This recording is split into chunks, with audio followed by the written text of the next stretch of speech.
চলো বাসা চলো, আজকে আর ভিক্ষা করতে হইব না। তুই আবার এখানে আইসিস কি লেগে? আমি তো বাড়িতে যামই। দোলা, তুই এখানে?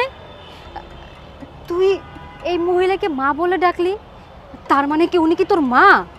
হ্যাঁ, তুই ঠিকই শুনেছিস, উনিই আমার মা। আর একটা জিনিস কি জানিস, আমি আমার মাকে নিয়ে না অনেক গর্ববোধ করি। এই ভিক্ষা করেই আমার মা আমাকে এত নামি দামি একটা কলেজে পড়াচ্ছে।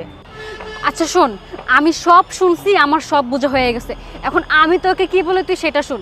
তুই আর তোর মা এক্ষুনি আমার সাথে আমার বাড়িতে যাবি। না না, আজকে আর তোর বাসা যাব না, ইফতারির সময় হয়ে গেছে, অন্য একদিন যাব। আজকে আমরা যাই। মা চলো। একদম চুপ, একদম কোনো কথা বলার চেষ্টা করবি না। তুই এখন যাবি মানে এক্ষুনি যাবি, চল। আমি নিতেছি।